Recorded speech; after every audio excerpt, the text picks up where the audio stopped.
नमस्कार, मैं ज्ञान प्रकाश। आज मैं आप सभी लोग के लिए काफी महत्वपूर्ण टॉपिक लेकर के आया हूं। क्या आप सभी जानते हैं कि राज्यसभा का प्रारंभिक नाम क्या था? राज्यसभा का गठन कितने तारीख को हुआ? लोकसभा का गठन कितने तारीख को हुआ? और राज्यसभा और लोकसभा का संयुक्त बैठक एक साथ पहली बार कब हुआ था? और राज्यसभा के प्रथम सभापति कौन थे और लोकसभा के प्रथम सभापति कौन थे? और संसद ने अपना स्वर्ण जयंती समारोह कब मनाया? और लोकसभा के अध्यक्ष उपाध्यक्ष अपना त्याग पत्र किसको देते हैं? राज्यसभा के सभापति एवं उप सभापति अपना त्याग पत्र किसे देते हैं? इनका कार्यकाल कितने वर्षों का होता है? अगर आप ये सब नहीं जानते हैं तो आप मेरे वीडियो पर बने रहिए। आज मैं आपको यह जानकारी देने वाला हूं जो काफी महत्वपूर्ण है। अगर आप मेरे चैनल को पहली बार देख रहे हैं, प्लीज इसे सब्सक्राइब आप जरूर कर लीजिएगा और बेल आइकन के प्रेस को जरूर दबा लीजिएगा। और आप सभी मेरे चैनल को पसंद करते हैं, इसके लिए आप सभी को बहुत बहुत धन्यवाद एवं ढेरों सारी शुभकामनाएं। और आप इस चैनल को देखते हैं, प्लीज इसको लाइक और कमेंट करना ना भूलेंगे। और जो भी आपके पढ़ने वाले मित्र हैं, छात्र हैं, उनको शेयर करना भी ना भूलेंगे ताकि इसका लाभ जो है अन्य पढ़ने वाले छात्रों को मिले। मैं आपके लिए काफी महत्वपूर्ण जानकारी लेकर के आया हूं और अब मैं बताने जा रहा हूं कि राज्यसभा का प्रारंभिक नाम क्या था। आप ध्यान से सुनिएगा। राज्यसभा का प्रारंभिक नाम था आपका काउंसिल ऑफ स्टेट। राज्यसभा का गठन 3 अप्रैल 1952 को काउंसिल ऑफ स्टेट के रूप में हुआ था। और राज्यसभा का पहला बैठक जो हुआ था, तो राज्यसभा का प्रथम बैठक 13 मई 1952 को हुआ था। और राज्यसभा के प्रथम सभापति कौन थे? तो राज्यसभा के प्रथम सभापति आपको सर्वपल्ली एस राधाकृष्णन थे। 23 अगस्त 1954 को सर्वपल्ली एस राधाकृष्णन, जो उस समय राज्यसभा के प्रथम आपके सभापति थे, उन्होंने ये घोषणा किया कि काउंसिल ऑफ स्टेट का नाम अब जो है राज्यसभा होगा। यानी 23 अगस्त 1954 को सभापति एस राधाकृष्णन ने सदन में ये घोषणा किया कि अब काउंसिल ऑफ स्टेट का नाम राज्यसभा होगा।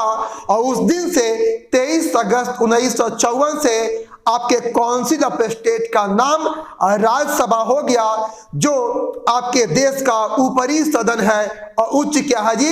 सदन है। और राज्यसभा को उच्च सदन इसलिए कहा जाता है क्योंकि इसका विघटन कभी नहीं होता है। अब आइए लोकसभा। तो लोकसभा जो है, इसको देश का निचला सदन कहा जाता है, इसको देश का अस्थायी सदन कहा जाता है, इसको जनता का प्रतिनिधि आपको सदन भी कहा जाता है। तो लोकसभा का जो गठन हुआ था, ये 17 अप्रैल 1952 को हुआ था, जबकि लोकसभा का प्रथम बैठक जो हुआ था, वो लोकसभा का प्रथम बैठक 13 मई 1952 को हुआ।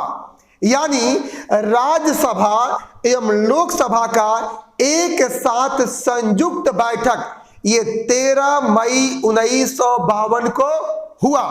और लोकसभा के प्रथम अध्यक्ष कौन थे? तो लोकसभा के प्रथम अध्यक्ष गणेश वासुदेव मावलंकर थे, जिनको जीवी मावलंकर के हाजी कहा जाता है।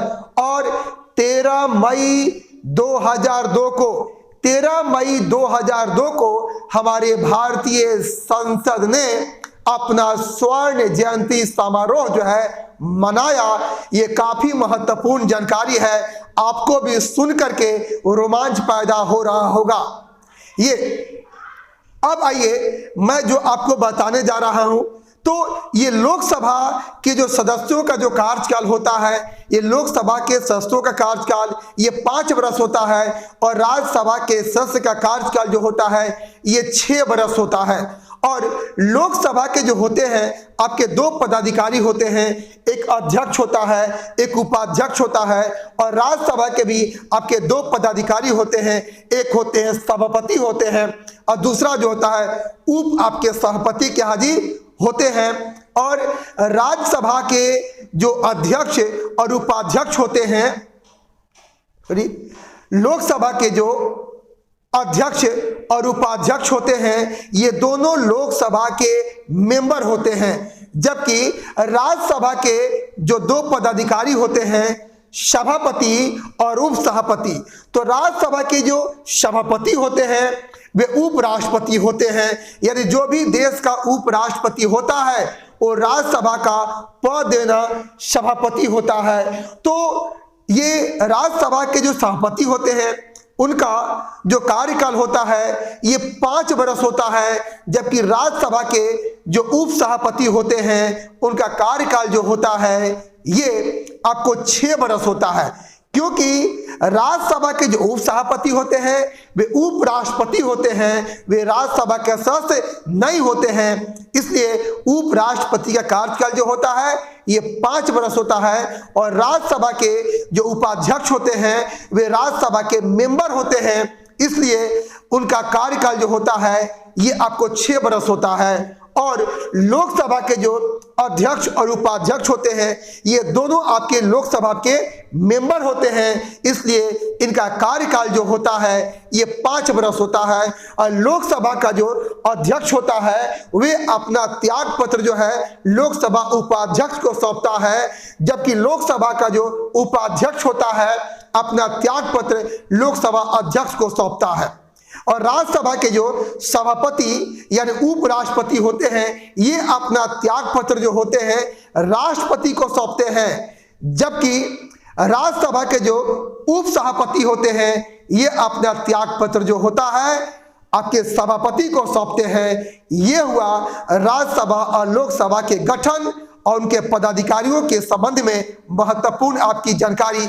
आइए मेरे साथ जो है बोर्ड पर, यह है आपका राज्यसभा। तो राज्यसभा है ये देश का ऊपरी आपको सदन जो है इसे कहा जाता है। जैसे हमारे देश में संसद है और संसद के 2 अंग होते हैं, लोकसभा और राज्यसभा। संसद के कितने अंग? 2 अंग, लोकसभा और राज्यसभा होते हैं।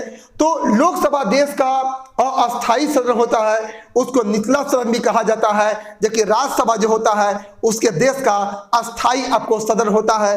तो मैं आपको जो बता रहा हूं राज्यसभा, तो राज्यसभा का जो गठन हुआ था ये 3 अप्रैल 1952 को हुआ था। किस रूप में? काउंसिल ऑफ स्टेट के रूप में हुआ था। ये राज्यसभा गठन 3 अप्रैल 1952 को काउंसिल ऑफ स्टेट के रूप में हुआ था। यानी राज्यसभा को पहले किस नाम से जाना जाता था? तो राज्यसभा का प्रारंभिक नाम क्या है? काउंसिल ऑफ स्टेट है। और राज्यसभा की प्रथम बैठक कब हुई? इस राज्यसभा की प्रथम बैठक आपको 13 मई 1952 का हुआ था। और राज्यसभा का जो प्रथम बैठक 13 मई 1952 का हुआ था ये काउंसिल ऑफ स्टेट के रूप में हुआ था, क्योंकि राज्यसभा का पहले नाम क्या था? काउंसिल ऑफ स्टेट था। यानी काउंसिल ऑफ स्टेट का प्रथम बैठक कब हुआ? 13 मई 1952 को हुआ था। और ये राज्यसभा के प्रथम सभापति उपराष्ट्रपति जो होता कौन था? एस राधाकृष्णन। कि राज्यसभा के 2 पदाधिकारी होते हैं, सभापति और उप सभापति। तो जो भी देश का उपराष्ट्रपति होता है वो राज्यसभा का सभापति होता है। तो ये राज्यसभा के प्रथम सभापति कौन हुआ? सर्वपल्ली एस राधा ये कृष्णन थे, जो देश के प्रथम आपके उपराष्ट्रपति भी थे। अब आइए, ये 23 अगस्त 1954 को आपके राज्यसभा के सभापति ने सदन में यह घोषणा किया कि काउंसिल ऑफ स्टेट को राज्यसभा के नाम से जाना जाएगा। यानी काउंसिल ऑफ स्टेट का नाम राज्यसभा कब हो गया? तो आपको तारीख याद होनी चाहिए, 23 अगस्त 1954 को ये काउंसिल ऑफ स्टेट का नाम क्या हो गया? राज्यसभा हो गया। अब आइए लोकसभा। तो लोकसभा का गठन जो हुआ था ये 17 अप्रैल जो है 1952 को ये लोकसभा का गठन हुआ था। और लोकसभा का प्रथम बैठक कब हुआ? ये 13 मई 1952 को लोकसभा का प्रथम बैठक हुआ था। और ये लोकसभा के ये प्रथम बैठक की अध्यक्षता किसने किया था? तो गणेश वासुदेव मावलंकर, जिनको जीबी मावलंकर भी जो है कहा जाता है। और ये लोकसभा और राज्यसभा ये संसद का संयुक्त अधिवेशन, यानी संसद के दोनों सदनों का एक साथ पहली बार बैठक जो है कब हुआ है? आपको 13 मई 1952 को हुआ।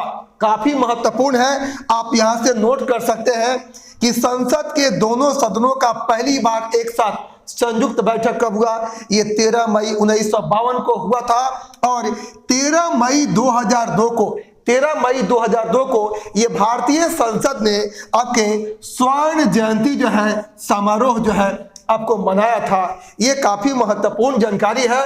और लोकसभा सदस्य का कार्यकाल जो होता है ये 5 वर्ष होता है, और राज्यसभा सदस्य का कार्यकाल जो होता है ये 6 वर्ष होता है। और संसद के कितने अंग?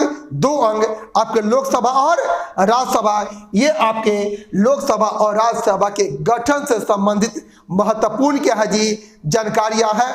अब आइए लोकसभा के 2 महत्वपूर्ण पदाधिकारी कौन होते हैं? तो लोकसभा के 2 महत्वपूर्ण पदाधिकारी जो होते हैं अध्यक्ष और उपाध्यक्ष होते हैं। आइए मेरे साथ बोर्ड पर, लोकसभा के 2 महत्वपूर्ण पदाधिकारी होते हैं अध्यक्ष और क्या है जी? उपाध्यक्ष।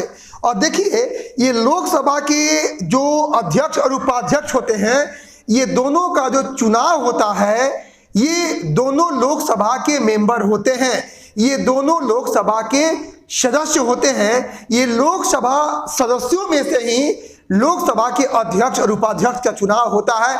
परीक्षा में कई बार पूछ देता है कि लोकसभा का अध्यक्ष जो होता है किस सदन का सदस्य होता है, तो आप यहां से नोट कर सकते हैं। तो लोकसभा के अध्यक्ष उपाध्यक्ष जो होते हैं ये लोकसभा के, ये दोनों लोकसभा के आपके मेंबर होते हैं। और लोकसभा के अध्यक्ष उपाध्यक्ष का कार्यकाल कितना होता है जी? ये 5 वर्ष होता है, कंफ्यूजन नहीं होना चाहिए।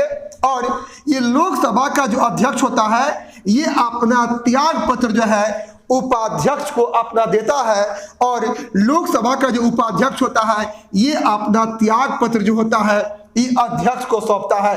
माने एक दूसरे को ये अपना त्याग पत्र क्या है जी? सौंपते हैं। अब आइए राज्यसभा के 2 महत्वपूर्ण पदाधिकारी कौन है? तो राज्यसभा के 2 महत्वपूर्ण पदाधिकारी कौन होते हैं?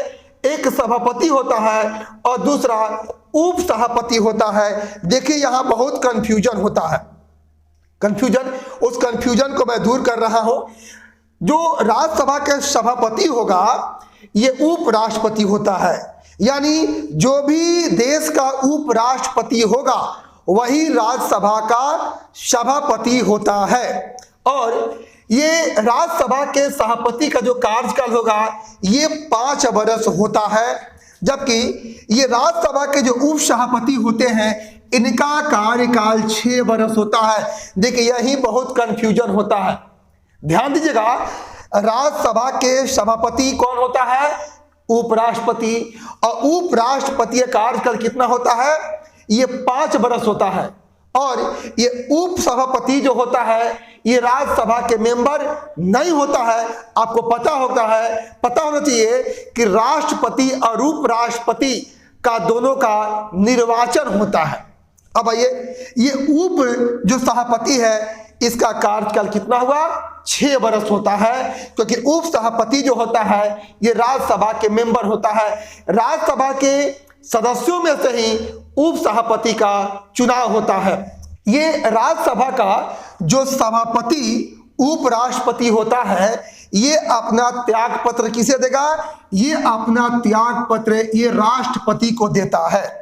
और राज्यसभा का जो ये उप सभापति जो होता है ये अपना त्याग पत्र किसको सौंपेगा? ये सभापति को क्या है जी? देता है। जबकि यहां पर लोकसभा का जो अध्यक्ष होता है ये उपाध्यक्ष को देगा और उपाध्यक्ष अपना त्याग पत्र किसे देगा? अध्यक्ष को देता है। लेकिन ऐसा प्रावधान जो है ये राज्यसभा में नहीं है। यहां पर राज्यसभा का जो सभापति होगा ये अपना त्याग पत्र जो होता है ये राष्ट्रपति को सौंपता है, जबकि राज्यसभा का जो उप सभापति होगा ये अपना त्याग पत्र किसे देगा? आपको सभापति को देता है। और आप यहां से नोट कर सकते हैं कि राज्यसभा का जो सभापति होता है ये राज्यसभा का सदस्य जो है नहीं होता है, जबकि राज्यसभा का जो उप सभापति होता है ये राज्यसभा का सदस्य जो है होता है। ये जो है आपको राज्यसभा संबंधित जो है ये महत्वपूर्ण क्या है जी जानकारियां हुई, आप इसे नजरअंदाज नहीं करेंगे। एक महत्वपूर्ण आपके जो है टॉपिक के साथ पुनः हम मिलेंगे। तब तक के लिए आप सभी को मेरा बहुत बहुत जो है धन्यवाद।